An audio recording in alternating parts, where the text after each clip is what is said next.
ever made, I think.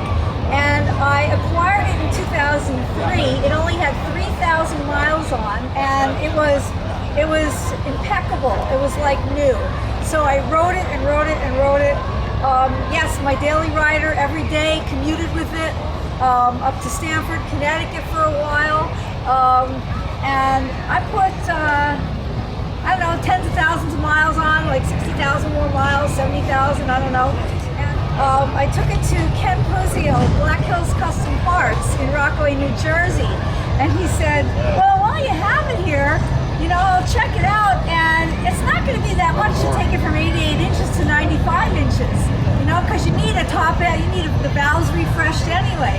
Okay, so we went to 95 inches, which was great, and rode it for about 10,000 miles, and started noticing some debris in the oil. And the next two oil changes, didn't notice anything, so I rode it for another 10,000 miles. We rode to Sturgis and back. I probably put 4,500, 5,000 miles on the trip. It was time to get the pipes wrapped again. It had deteriorated. Took it back to Ken at Black Hills. I said, change the oil while you're at it. He did. A lot of debris in the oil. A lot. So we decided to see where was this debris coming from. Tore it down.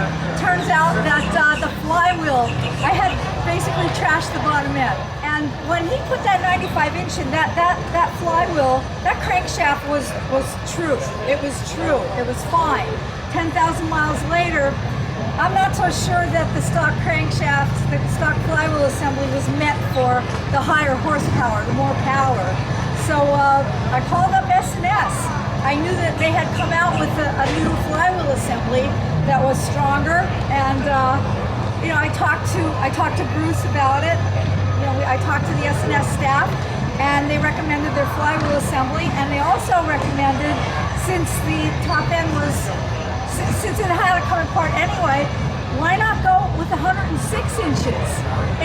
It was all apart, you know, it was just a little bit more to put in 106-inch cylinders and pistons. So to go along with that, I have a gear drive 551 higher lift cams than what I had before.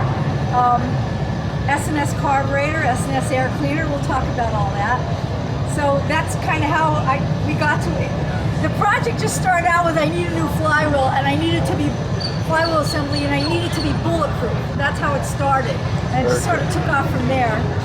So we noticed that you're looking for a package with a lot of torque. Why torque rather than horsepower? Well, I'm not a racer. I don't do burnouts. I mean, I could, you know, but my thing is long haul riding. Lots of hard, hot miles every day. You know, riding to Sturgis, riding down to Daytona, wherever it is I go.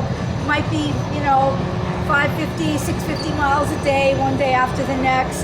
And I want something that, you know, you get out west, the speed limit's 75 miles an hour, but you still got to pass that truck, because that truck's kicking up all kinds of stuff at you.